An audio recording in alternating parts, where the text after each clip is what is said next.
Good afternoon. Today I would like to talk about IMO 2030. As we all know, from the beginning of 2020, 1st of January, every fuel oil and gas oil have to be used below 0.1 or the maximum is 0.1% sulfur content. And during the SIPCon this year, although it's in a virtual conference format, there's already a lot of discussion on IMO 2030 or even IMO 2050.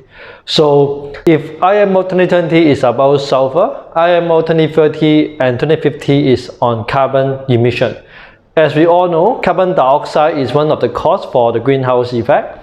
And IMO 2030 is trying to cut down the carbon emission down to 40%, and by the end of 2050 they hope to cut it down to 70%. So how are we going to achieve that? There's a lot of discussion around that. The first one is alternative fuel. For example, if we are using LNG or hydrogen, the emission of carbon can be drastically decreased. However, as I mentioned previously on LNG bunkering, it's not really workable solution for a lot of vessels because the cost and also the age of the vessel.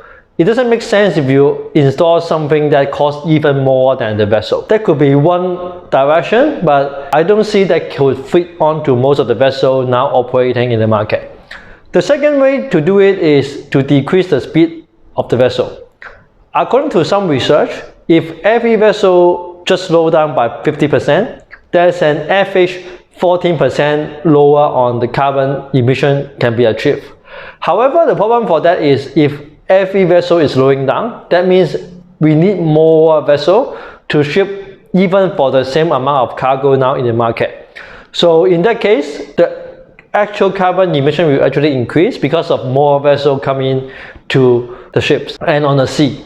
So in terms of mathematically, it's quite challenging to achieve the lower of the carbon emission by just slowing down the vessel. And in my personal opinion, it's only 2021 right now. It may be a little bit too early for ships owner to consider how they're going to cut the carbon emission because we won't know how the technology is going to be advanced and how the regulation is going to change in the next 5, 6, 7, 8 years.